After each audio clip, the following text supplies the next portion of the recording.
Hello students, কি ভালো আছে প্রত্যেকে?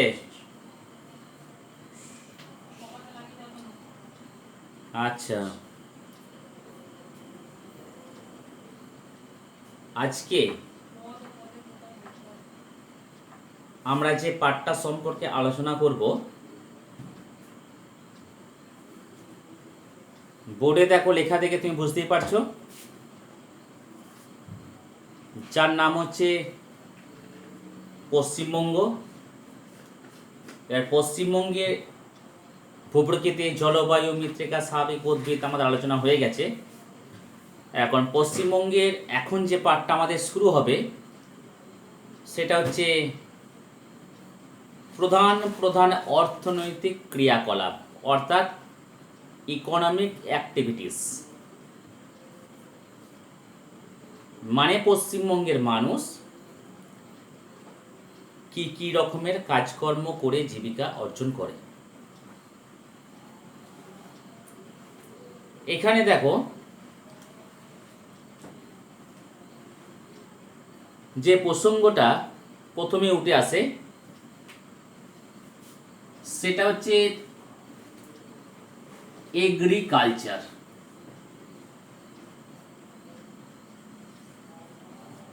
এই এগ্রিকালচার দেখো শব্দটার মধ্যে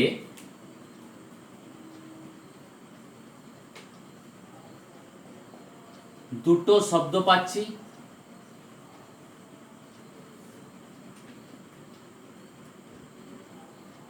এগ্রি মিন্স ভূমি,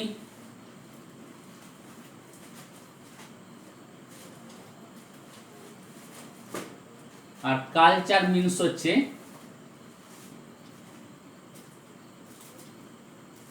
পরিচর্যা। কোনো কোনো ক্ষেত্রে দেখবে এই কর্ষণ শব্দটাও এর মধ্যে পেতে পারো।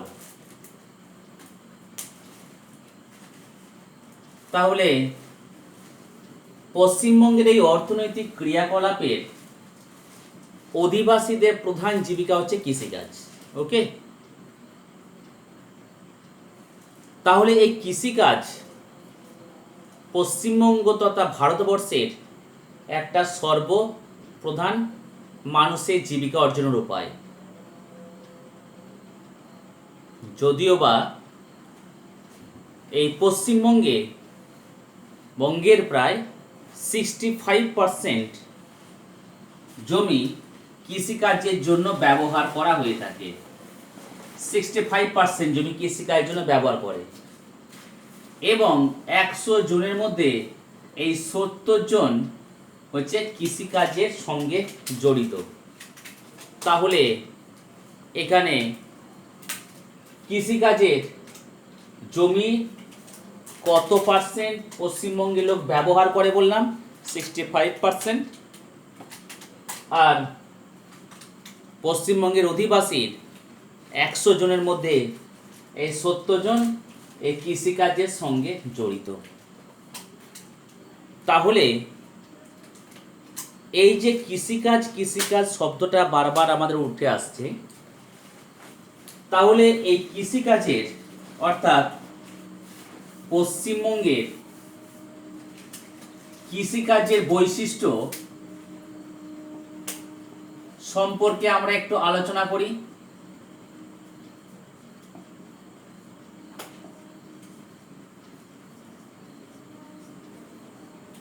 পশ্চিমবঙ্গের কৃষিকাজের বৈশিষ্ট্য, এটা যে প্রশ্ন, একটা খুব গুরুত্বপূর্ণ প্রশ্ন, কিন্তু খাতায় লিখে নেবে পশ্চিমবঙ্গের কৃষিকাজের বৈশিষ্ট্যগুলি লেখো। তাহলে যদি আমরা পয়েন্ট ওয়াইজ দেখি, তাহলে প্রথমেই আমরা যে পয়েন্টটা পাবো সেটা হচ্ছে মৌসুমী বায়ুর উপর নির্ভরশীলতা। মৌসুমী বায়ুর উপর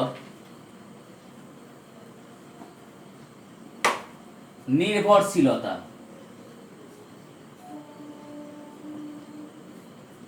মানেটা কি না, পশ্চিমবঙ্গে যে কৃষিকাজগুলো হয়, যে ফসলগুলো হয়, সেই ফসলগুলোর মধ্যে প্রধান কিন্তু ভূমিকা থাকে জলবায়ুর। তাহলে এই জলবায়ুর একটা পার্ট হচ্ছে আমাদের বৃষ্টিপাত। তাহলে পশ্চিমবঙ্গ তথা গোটা ভারতবর্ষে বৃষ্টিপাত হয় দক্ষিণ পশ্চিম মৌসুমী বায়ুর প্রভাবে, এবং সময়টা হচ্ছে জুন থেকে সেপ্টেম্বর মাস। তাহলে এই সময়ের মধ্যে প্রধানত ফসলগুলো আমরা চাষ করে থাকি। তার জন্য পশ্চিমবঙ্গের কৃষিকাজের প্রধান বৈশিষ্ট্য হচ্ছে কখন মৌসুমী বায়ু আসছে তার উপর আমরা নির্ভর করে থাকি। দ্বিতীয় নম্বর দেখো, যদি পয়েন্টটা আমরা দেখি, শ্রম শক্তির প্রাধান্য। শ্রম শক্তির প্রাধান্য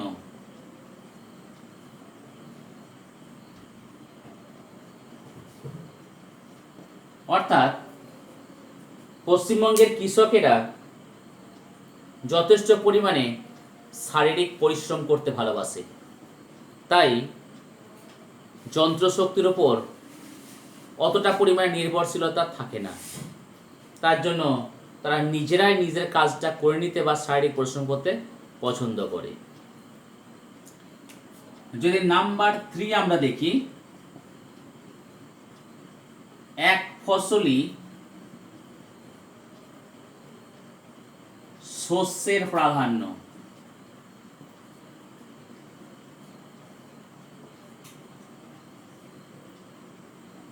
তাহলে এক ফসলি শস্যের প্রাধান্য বলতে আমরা কি বুঝি না, দেখবে আমাদের গোটা পশ্চিমবঙ্গে যে বর্ষাকালের যে চাষ, অর্থাৎ জুন থেকে সেপ্টেম্বর মাস, এই চাষটাই গোটা পশ্চিমবঙ্গে হয়ে থাকে।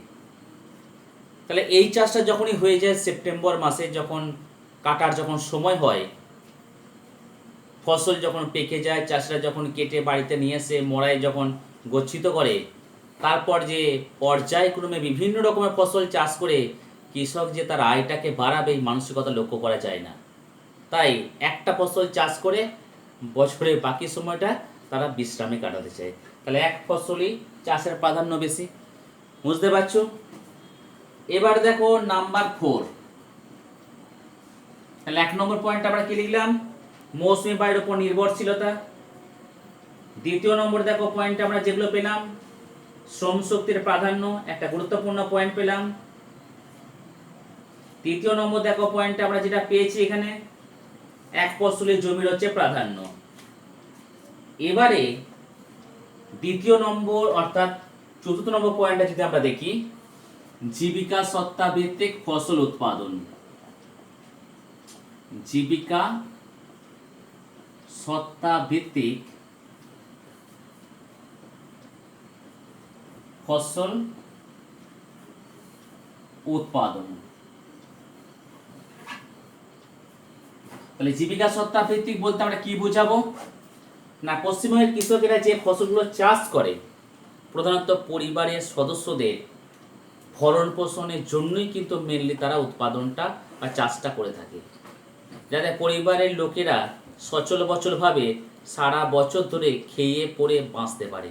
তাই সেই ধরনের কৃষিকাজকে বলে জীবিকা সত্তা ভিত্তিক কৃষি। নাম্বার 4টা লিখলাম, জীবিকা সত্তা ভিত্তিক কৃষির হচ্ছে প্রাধান্য। তারপরে দেখো যদি আমরা দেখি যে জলসেচের অপ্রতুলতা।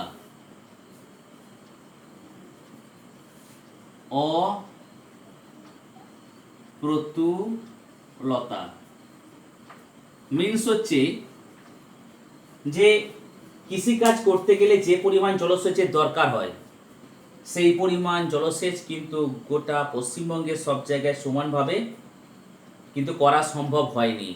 তাই যতটা পরিমাণ জলসেচ দরকার ততটা পরিমাণ এখানে জলসেচের ব্যবস্থা গড়ে ওঠেনি। তারপরে দেখো যদি পয়েন্টটা আমরা দেখি, জন প্রতি উৎপাদন কম, অর্থাৎ পশ্চিমবঙ্গে আমাদের পশ্চিমবঙ্গ ভারতের 2001 সাল অনুসারে একটা জনঘনত্বপূর্ণ রাজ্য ছিল। তাই এখানে দেখা যায় যে পরিমাণ প্রায় 10 কোটির কাছাকাছি পশ্চিমবঙ্গের জনসংখ্যা, তাই যে পরিমাণ এখানকার জনসংখ্যা আছে সেই পরিমাণে কিন্তু ফসল উৎপাদন করা হয় না। ঠিক আছে, তাহলে জনপ্রতি উৎপাদন কিন্তু যথেষ্ট পরিমাণে কম পশ্চিমবঙ্গে। তারপরে দেখো যদি পয়েন্টটা আমরা দেখি, এখানে ভূমি সংস্কার ব্যবস্থার ভূমি সংস্কার ব্যবস্থার অভাব, অর্থাৎ কি উপায়ে জমিকে ব্যবহার করলে, কি কি পদ্ধতি অবলম্বন করলে ফসলের উৎপাদনটা বাড়বে, কৃষকের খরচটা কমবে, এই ধরনের আমাদের পদ্ধতির প্রধান পার্ট হচ্ছে ভূমি সংস্কার, অর্থাৎ মাটিকে সঠিকভাবে পরিচর্যার মাধ্যমে উৎপাদন উপযোগী করে তুলতে হবে। এইটা আর একটা পয়েন্ট করতে পারো নাম্বার 8, আধুনিকীকরণ।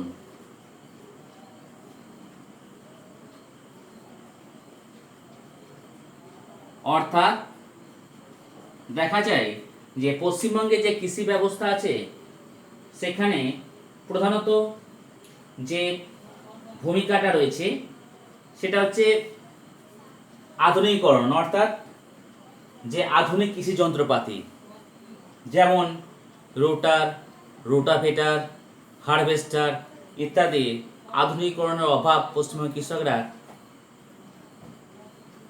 বোধ করে, তারা অতটা পরিমাণ ব্যবহার করতে চায় না। তারপরে যদি পয়েন্টটা দেখছি আমরা শস্যাবর্তন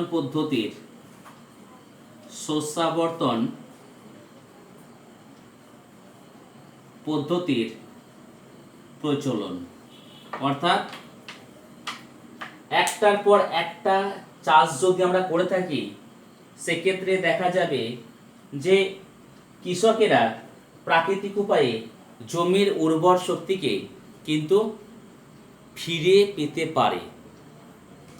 কারণ শস্যাবর্তন মানে কি, শস্যের আবর্তন।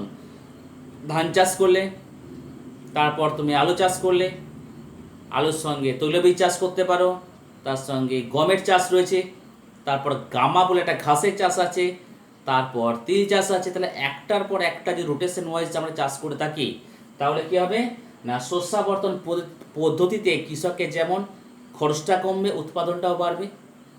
আর নাম্বার 10 পয়েন্টটা যদি আমরা দেখি তাহলে সেটা হচ্ছে লাস্ট, সেটা হচ্ছে শ্রম, অর্থাৎ পয়েন্টটার মধ্যে যেটা আমরা উল্লেখ করতে পারি সেটা হচ্ছে নিবিড় কৃষি ব্যবস্থা।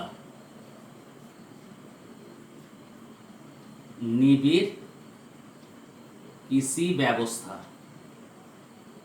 অর্থাৎ কৃষকেরা এখানে যেহেতু জমির ওপর জনসংখ্যার চাপটা বেশি, তাই বেশি পরিমাণে মূলধন, শ্রমিক ইত্যাদি প্রয়োগ করে তারা উৎপাদনটাকে বেশি করার চেষ্টা করে।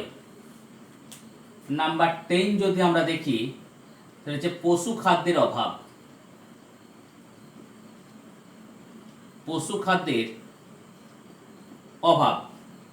অর্থাৎ কৃষকেরা এখানে শুধুমাত্র ওই ধান চাষ করতেই ব্যস্ত, আদার্স বা অন্য কিছু রকম চাষ করে নিজের অভিজ্ঞতাটাকে বাড়াবো, অর্থনৈতিক পরিকাঠামোটাকে ফেরত নিয়ে আসবো, উপার্জনটা বাড়বে, এই মানসিকতা কম।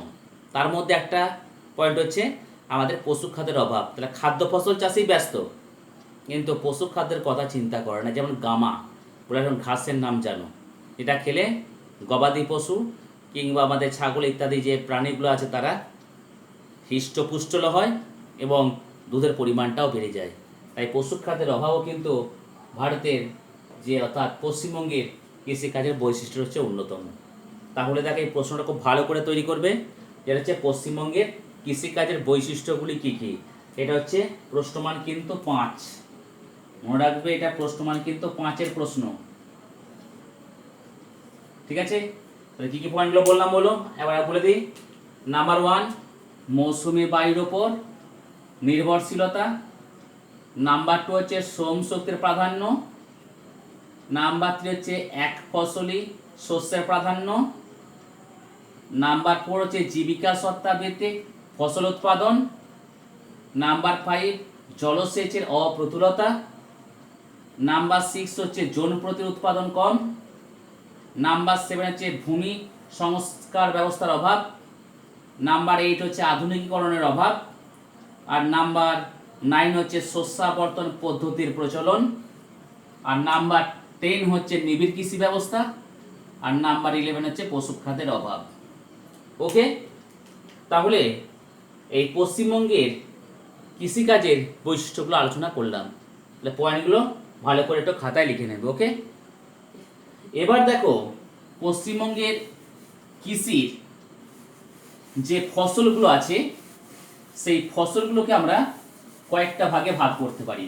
কি কি ফসল আমাদের চাষ করে পশ্চিমবঙ্গের কৃষকেরা।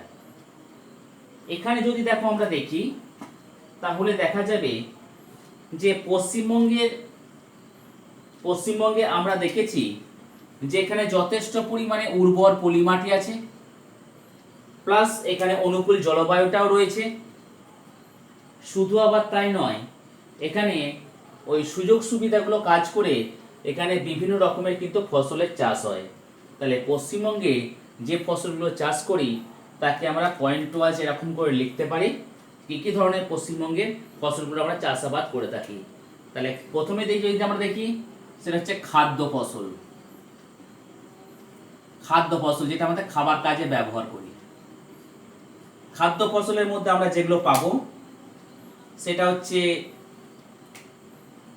ধান, গম, তৈলবীজ। ধান, গম, তৈলবীজ, আর তার সঙ্গে হচ্ছে ভুট্টা, আর ডালটা এর মধ্যে করে নেবে ভুট্টা,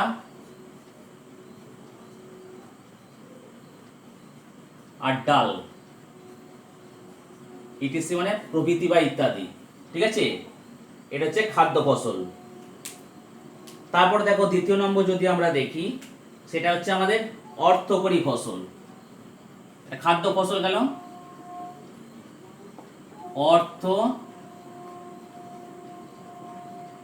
অর্থকরী ফসল। তাহলে অর্থকরী ফসল আমরা কোনটাকে বলবো? যে ফসলটাকে বিক্রি করে কৃষকেরা কিছু পরিমাণ অর্থ তথা বৈদেশিক মুদ্রা অর্জন করে। যেমন দেখো এর মধ্যে আমরা যেটা পাবো পাট, চা হয়েছে। দেখো পাট আছে, এর মধ্যে চা আছে, শোন, আখ,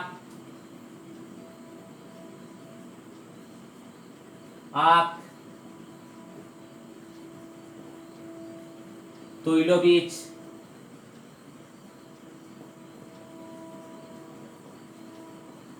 তামাক। এগুলো হচ্ছে প্রধানত অর্থকরী ফসল যেগুলো বিক্রি করে আমরা বৈদেশিক মুদ্রা অর্জন করে থাকি। তাহলে কি কি বললাম আমাদের? পাট, শোন, আখ আছে, তামাক আর তৈলবীজ। এবার দেখো হচ্ছে পরবর্তীটা হচ্ছে বাগিচা ফসল, অর্থাৎ বাগান ভিত্তিক উপায়ে পাহাড়ি ও পার্বত্য অঞ্চলে যে ফসলটা আমরা চাষ করে থাকি বাগিচা ফসল। এখানে বাগিচা ফসলের মধ্যে দেখো যেগুলো আমরা পাবো চা, তুঁত,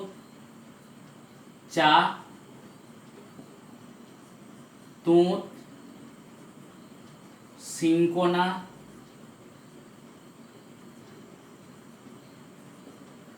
রবার এটসেট্রা মানে ইত্যাদি। তাহলে বাগিচা ফসল হচ্ছে চা, তুঁত, সিনকোনা, রবার ইত্যাদি। এবার তৃতীয় নম্বর যদি আমরা দেখি যেখানে শাকসবজি, মানে কি কি ধরনের শাকসবজি চাষ হয়ে থাকে।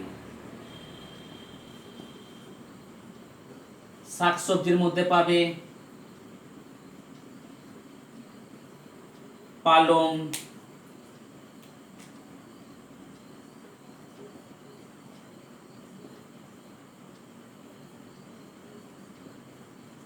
নোটে,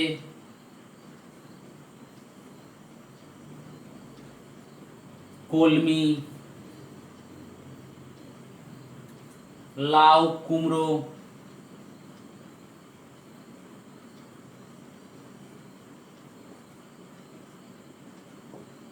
আর দেবো পালং, নোটে, কলমি, লাউ, কুমড়ো, বেগুন, আলু, পটল,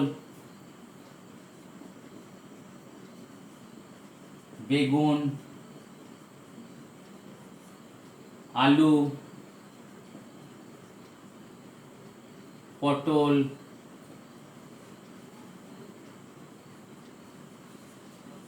এগুলো হচ্ছে প্রধানত শাকসবজির মধ্যে। আর লাস্টে যেটা পাবো সেটা হচ্ছে ফলমূল।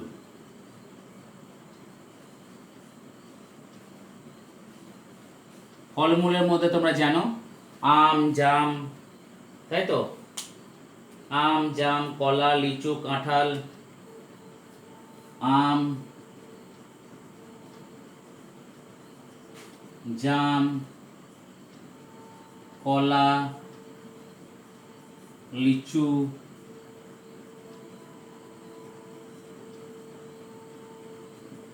কাঁঠাল, আম, জাম, কলা, লিচু, কাঁঠাল, পেঁপে, পেয়ারা, পেঁপে,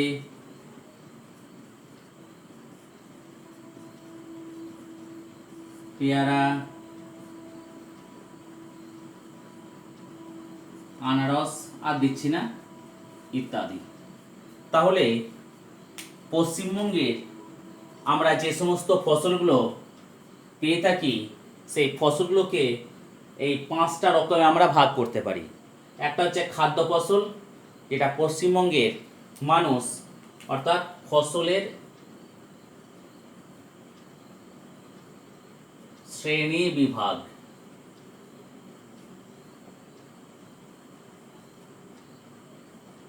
তাই তো? পশ্চিমবঙ্গে ফসলের শ্রেণী বিভাগ। এখানে খাদ্য ফসল যেগুলো খাবার কাজে আমরা যেগুলো ব্যবহার করি সেটা হচ্ছে ধান, গম, তৈলবীজ, ভুট্টা আর ডাল। এটা হচ্ছে ইটিসি এটসেট্রা বলে বা ইত্যাদি প্রভৃতি। নাম্বার 2 হতে দেখো অর্থকরী ফসল,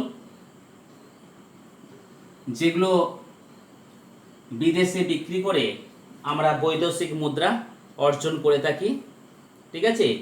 যেমন হচ্ছে তাকে অর্থকরী ফসল বলি পাট, চা, শন, আখ, তৈলবীজ, তামাক প্রভৃতি। তৃতীয় নম্বরটা দেখো হচ্ছে বাগিচা ফসল, বাগান ভিত্তিক উপায়ে পাহাড়ি এবং ওই পার্বত্য অঞ্চলে শীতল জলবায়ুতে যে ফসলের চাষ হয় তাকে বাগিচা ফসল আমরা বলি। এই বাগিচা ফসলের মধ্যে কি পাবো না চা, তুঁত, সিনকোনা, রাবার প্রভৃতি হচ্ছে। তৃতীয় নম্বর দেখো আমরা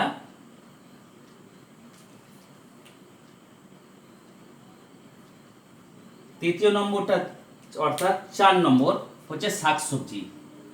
এখানে আমরা শাকসবজির মধ্যে যেটা পাবো অর্থাৎ পালং, নোটে, কলমি, লাউ, কুমড়ো, বেগুন, আলু, পটল, ঝিঙে প্রভৃতি। আর লাস্ট এটা হচ্ছে ফলমূল। ফলমূলের মধ্যে হচ্ছে আম, জাম, কলা, লিচু, কাঁঠাল, পেঁপে, পেয়ারা, আনারস প্রভৃতি। তাহলে আমরা এখানে দেখো যে ফসলগুলো আমরা পেলাম সেই ফসলগুলোকে এই 5টা পার্টে ভাগ করলাম। এগুলো একটু খাতার মধ্যে লিখে নাও, আমরা পরবর্তী টপিকের মধ্যে এগোবো।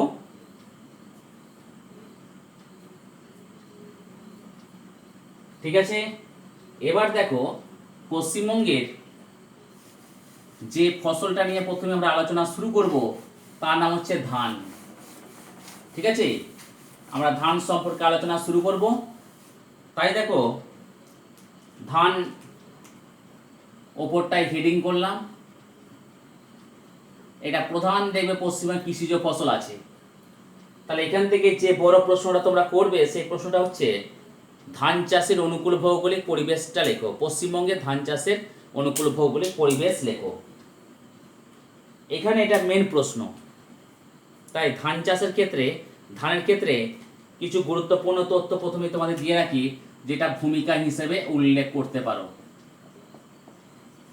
ভূমিকার মধ্যে কি লিখব না, ধান ভারত তথা পশ্চিমবঙ্গের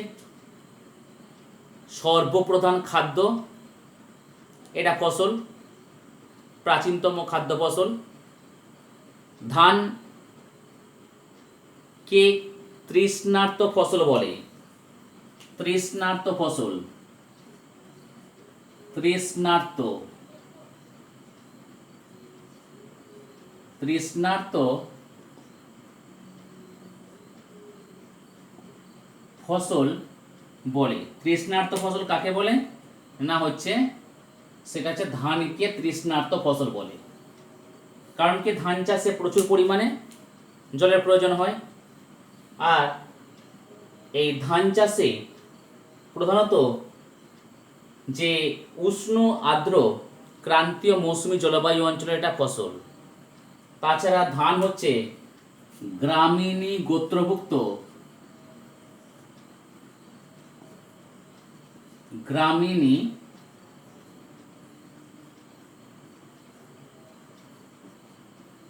গোত্রভুক্ত এক থেকে মোটামুটি ধরো 2 মিটার লম্বা, 1 থেকে 2 মিটার লম্বা হচ্ছে তৃণজাতীয় এক প্রকারের ফসল, তৃণজাতীয় এক প্রকারের ফসল। তাহলে ধান হচ্ছে ভারতের প্রধান একটা কৃষিজ ফসল। তাহলে ভূমিকাটার মধ্যে লিখলে যে পশ্চিমবঙ্গের প্রধান খাদ্য ফসল হচ্ছে ধান। ধানকে তৃষ্ণার্ত ফসল বলে কারণ প্রচুর পরিমাণে জলের প্রয়োজন হয় প্রতিটা পদক্ষেপে। ধান হচ্ছে গ্রামীণী গোত্রভুক্ত 1 থেকে 2 মিটার লম্বা তৃণজাতীয় এক প্রকার এর ফসল। আর এই ধান হচ্ছে ভারতের প্রধান কৃষিজ ফসল। ওকে, এবার চলে যাব এর বৈজ্ঞানিক নাম। বৈজ্ঞানিক নাম, ধানের দেখবে বৈজ্ঞানিক নাম তোমরা পাবে, সেটা হচ্ছে ওরাইজা স্যাটিভা। ওরাইজা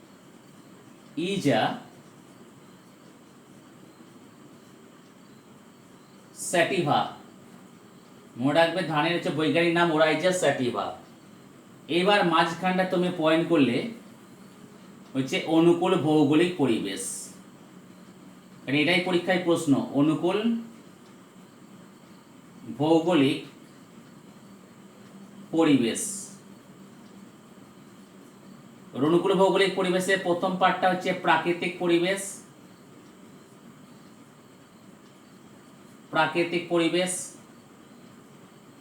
এই প্রাকৃতিক পরিবেশের 1 নম্বর তোমার পয়েন্ট হচ্ছে যে জলবায়ু। জলবায়ুর প্রথম পার্টটা হচ্ছে উষ্ণতা, কারণ হচ্ছে ধান চাষের ক্ষেত্রে 22 থেকে 30 ডিগ্রি সেলসিয়াস উষ্ণতার প্রয়োজন, এর বেশি আর লিখবো না। তারপর হচ্ছে বৃষ্টিপাত, ধান চাষের ক্ষেত্রে 150 থেকে 250 সেন্টিমিটার বৃষ্টিপাতের প্রয়োজন, কিন্তু ধান কাটার সময় রৌদ্র উজ্জ্বল আবহাওয়ার প্রয়োজন। পরের পয়েন্টটা করলে আমাদের আর্দ্রতা। ধান চাষের ক্ষেত্রে যখন জমিতে আমাদের বীজ ছড়ানো হয় তখন 80% আর্দ্রতা হলে ভালো হয়, তাহলে বীজ থেকে বেশি পরিমাণে চারা বেরোয়। এবং ধান গাছ লাগানোর পর বিভিন্ন পর্যায়ে হালকা হালকা যদি বৃষ্টিপাত হয় সেটা হচ্ছে ভালো, কিন্তু কাটার সময় রৌদ্র উজ্জ্বল আবহাওয়ার প্রয়োজন। ওকে, তাহলে এইগুলোর কিন্তু এরকম পয়েন্ট হবে, কিন্তু নাম্বারিং হবে না, কারণ এই তিনটে পার্ট হচ্ছে জলবায়ুর অন্তর্গত। নাম্বার 2 হচ্ছে দেখো এখানকার ভূপ্রকৃতি বা ভূমিরূপ করে নাও। ভূমিরূপ, ভূমিরূপ মানে হচ্ছে ভূমিরূপটা কেমন প্রয়োজন, কারণ হচ্ছে ধান চাষের ক্ষেত্রে আমাদের সমতল জমির প্রয়োজন। ভূমিভাগটা কেমন হবে, সমতল না ঢালু, তাহলে আমরা লিখব ধান চাষের ক্ষেত্রে সমতল জমির প্রয়োজন, যাতে সব জায়গায় সমানভাবে জল জমে থাকতে পারে। তারপরে তুমি পয়েন্টটা করলে 3 নম্বর দিয়ে, সেটা হচ্ছে মৃত্তিকা। ধান চাষের জন্য আমরা কি কি ধরনের মাটি প্রেফার করব? এখানে নদী গঠিত অঞ্চলে উর্বর পলি মাটি, এঁটেল মাটি, দোআঁশ মাটি, তাছাড়া আমাদের নদী অববাহিকার বদ্বীপ অঞ্চলের মাটিও কিন্তু চাষের পক্ষে আদর্শ। ঠিক আছে, তাহলে এটা মৃত্তিকার মধ্যে পয়েন্ট করলাম। এবার বি দিয়ে, এটা যে প্রাকৃতিক পয়েন্টটা চলে গেল, এবার বি দিয়ে যেটা পয়েন্ট করবে সেটা হচ্ছে অপ্রাকৃতিক বা করে নাও অর্থনৈতিক, অর্থনৈতিক পরিবেশ হয়েছে। এখানে দেখো প্রথম পয়েন্টটা যেটা পাবো সেটা হচ্ছে শ্রমিক। শ্রমিক বলে একটা পয়েন্ট পাবো, কারণ জানো ধান চাষের প্রতিটা পর্যায়ে প্রচুর পরিমাণে আমাদের শ্রমিক লাগে, তাই এটা হচ্ছে এক প্রকার শ্রম নিবিড় শিল্প বা কৃষি। নাম্বার 5 হচ্ছে সার ও কীটনাশক, কারণ ধান চাষে প্রতিটা পর্যায়ে জমির উর্বর শক্তি কমে যায়, তার জন্য সার এবং পোকামাকড়ের আক্রমণ রোধ করার জন্য কীটনাশক আমরা প্রয়োগ করে থাকি। নাম্বার 6 হচ্ছে উচ্চ ফলনশীল বীজ, কারণ হচ্ছে ধান চাষের জন্য বিভিন্ন রকমের উচ্চ ফলনশীল বীজ ব্যবহার করা হয়ে থাকে, যেমন জয়া, রত্না ইত্যাদি উচ্চ ফলনশীল বীজ আমরা ব্যবহার করে থাকি, গোবিন্দ ইত্যাদি, যাতে অল্প সময়ের মধ্যে খরচ কম হয়, উৎপাদন বা ফলনটা বেচাতে বেশি হয়। নাম্বার 7 হচ্ছে জলসেচের সুবন্দোবস্ত, কারণ যে বর্তমানে কৃষিকাজকে আরও সাফল্যমণ্ডিত করার জন্য জলসেচের সুবন্দোবস্ত গড়ে তোলা হচ্ছে, যাতে কৃষকেরা সারা বছর ধরে সেই জলকে কাজে লাগিয়ে কৃষিকাজ করতে পারে। নাম্বার 8 হচ্ছে আমাদের পরিবহন, পরিবহন ব্যবস্থা, অর্থাৎ এখন কৃষিকাজের জন্য যে সমস্ত ট্র্যাক্টরগুলো ব্যবহার করে সেটা হচ্ছে দেখবে প্রধানত যে হাইড্রোলিক সিস্টেম, তারপরে শ্রমিক কম লাগে, ড্রাইভার একাই ধান নিয়ে গিয়ে যে জমির যে মালিক বা যোদ্ধাদের খামারে ধান ঢেলে আসতে পারে, তাহলে খরচাটা কমে যাবে, শ্রমটাও কমে যাবে, তাহলে আমাদের পরিবহন ব্যবস্থার আমাদের উন্নতি ঘটেছে। এটা গেল। নাম্বার 9,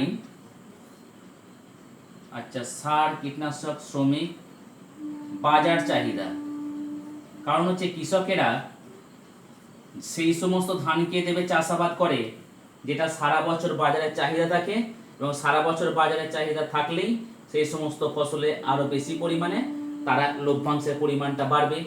তাহলে শ্রমিক, চাহিদা, বাজার। আচ্ছা পরের পয়েন্টটা করব মূলধন, নাম্বার 10। মূলধন অর্থাৎ যেটাকে আমরা অর্থ বলি, কৃষকেরা এখানে প্রধানত কৃষিকাজের জন্য প্রচুর মূলধন বিনিয়োগ করে, কারণ মূলধন অর্থাৎ টাকা পয়সা খরচা করে তারা ফসলের উৎপাদনের পরিমাণটাকে বাড়ানোর তারা চেষ্টা করে। নাম্বার 11 পয়েন্টটা লিখবো এখানে যে উন্নত প্রযুক্তিবিদ্যা, উন্নত প্রযুক্তিবিদ্যা,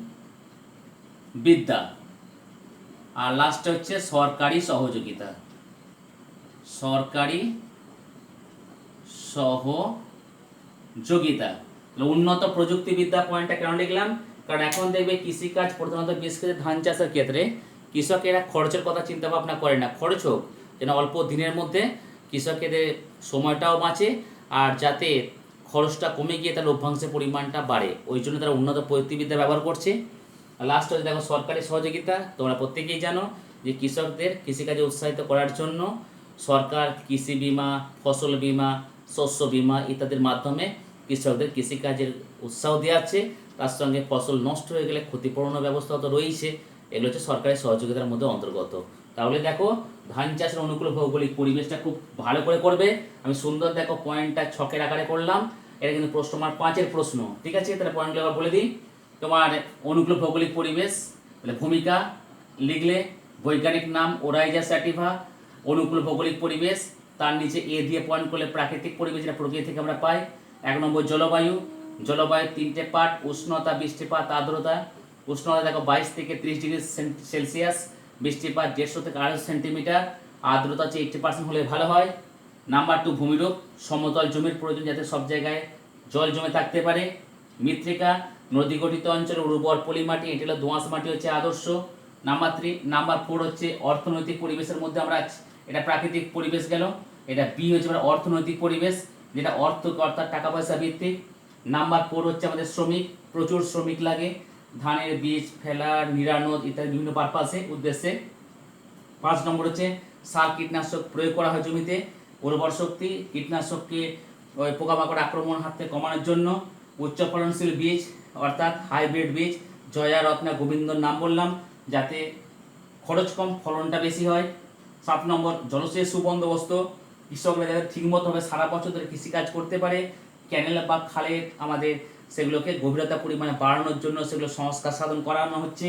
উন্নত পরিবহন ব্যবস্থা অর্থাৎ নতুন ধরনের পরিবহনের মাধ্যম দিনের পর দিন আমাদের বাজারেতে আসছে, যেটা কৃষকেরা গ্রহণ করছে। বাজারের চাহিদা, কৃষকেরা সেই সমস্ত ফসলকে তারা চাষের অঙ্গ হিসাবে গ্রহণ করছে, যেটা সারা বছর যে সমস্ত যে ধানের আমাদের চাহিদা আছে, যেমন লাল সোনা বুঝতেই পারছো সারা বছর এটাকে চাহিদা থাকে। মূলধন, ধান চাষে দেবে বীজ কেনা থেকে আরম্ভ করে শ্রমিকের মজুরি বিভিন্ন পারপাসে আমাদের অর্থকর হয়ে থাকে। মূলধন অর্থাৎ সার কীটনাশক তো আছেই, ওই জন্য মূলধনের প্রয়োজন। নাম্বার 11 হচ্ছে উন্নত প্রযুক্তিবিদ্যা, এই যে রোটার, হারভেস্টার, রোটাভেটার প্রভৃতি গাড়িগুলো সরকারি সহযোগিতা প্রসঙ্গে কিছু না গিয়ে আমরা বললাম। তাহলে এরকম করে ভালো করে কিন্তু প্রশ্নটা নোটটাকে তৈরি করবে। ওকে, আমরা বিগত ক্লাসে এর পরের ক্লাসে দেখবে আমরা এখান থেকে পশ্চিমবঙ্গের ম্যাপের একটা ম্যাপ এঁকে দেবো, সেই ম্যাপের মধ্যে যে ধান উৎপাদক অঞ্চলটা দেখিয়ে দেবো, তোমরা ভালো করে খাতার মধ্যে করে নেবে। আর নেক্সট ক্লাসে তোমরা যখনই আমাদের আছে অর্থাৎ যে বৃহস্পতিবারের ক্লাস আছে নেক্সট, সেখানে যেন পশ্চিমবঙ্গের ম্যাপ প্রত্যেকে নিয়ে আসবে এবং জেলা ভাগ করা মাথায় রাখবে। পশ্চিমবঙ্গের ম্যাপ জেলা ভাগ করা রাখবে, আর কিছু ম্যাপ রাখবে জেলা ভাগ করাই করবে, কোনো অসুবিধা নেই। তাহলে সেখান থেকে আমরা ম্যাপ পয়েন্টিং করাবো। ওকে, তাহলে এই পর্যন্ত রাখলাম। Thank you.